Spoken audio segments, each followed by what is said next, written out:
But here, I have to issue a warning.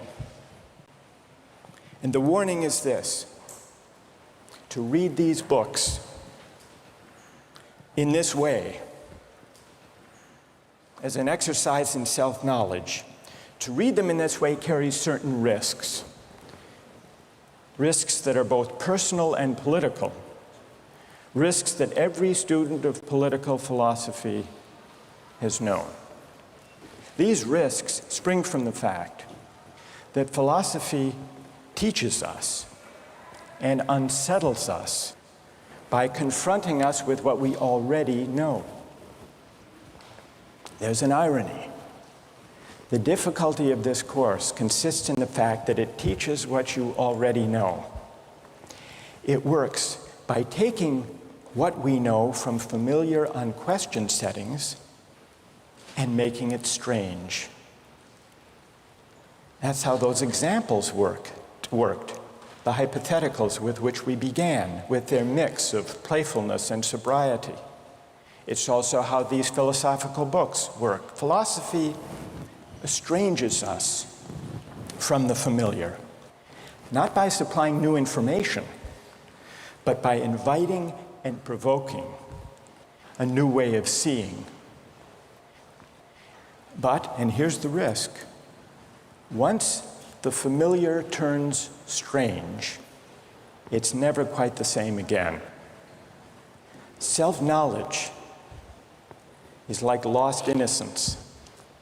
However unsettling you find it, it can never be unthought or unknown. What makes this enterprise difficult, but also riveting, is that moral and political philosophy is a story,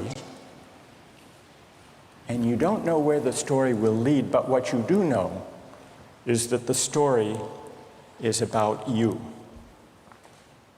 Those are the personal risks. Now what of the political risks? One way of introducing a course like this would be to promise you that by reading these books and debating these issues, you will become a better, more responsible citizen.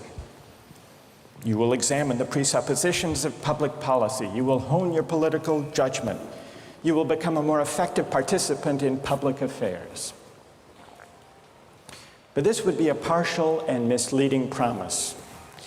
Political philosophy, for the most part, hasn't worked that way.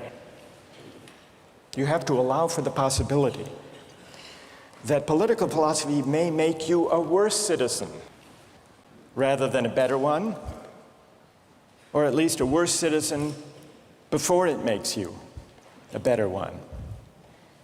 And that's because philosophy is a distancing, even debilitating activity.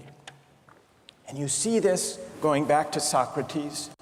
There's a dialogue, the Gorgias, in which one of Socrates' friends, Callicles, tries to talk him out of philosophizing. Callicles tells Socrates, philosophy is a pretty toy if one indulges in it with moderation at the right time of life. But if one pursues it further than one should, it is absolute ruin. Take my advice, Callicles says. Abandon argument. Learn the accomplishments of active life. Take for your models not those people who spend their time on these petty quibbles, but those who have a good livelihood and reputation and many other blessings. So Callicles is really saying to Socrates, quit philosophizing, get real, go to business school. And Callicles did have a point.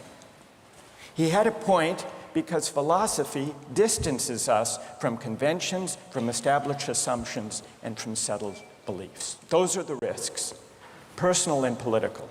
And in the face of these risks, there is a characteristic evasion. The name of the evasion is skepticism. It's the idea, well, it goes something like this. We didn't resolve once and for all either the cases or the principles we were arguing when we began. And if Aristotle and Locke and Kant and Mill haven't solved these questions after all of these years, Who are we to think that we here in Sanders Theater over the course of a semester can resolve them? And so maybe it's just a matter of each person having his or her own principles and there's nothing more to be said about it. No way of reasoning. That's the evasion of skepticism, to which I would offer the following reply. It's true, these questions have been debated for a very long time. But the very fact that they have recurred and persisted may suggest that though they're impossible in one sense, they're unavoidable in another. And the reason they're unavoidable, the reason they're inescapable, is that we live some answer to these questions every day. So skepticism, just throwing up your hands and giving up on moral reflection,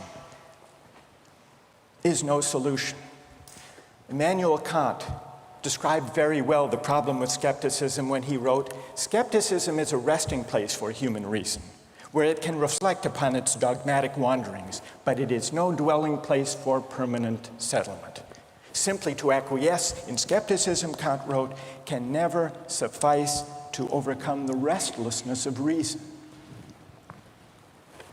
I've tried to suggest through these stories and these arguments some sense of the risks and temptations, of the perils and the possibilities. I would simply conclude by saying that the aim of this course is to awaken the restlessness of reason and to see where it might lead. Thank you very much.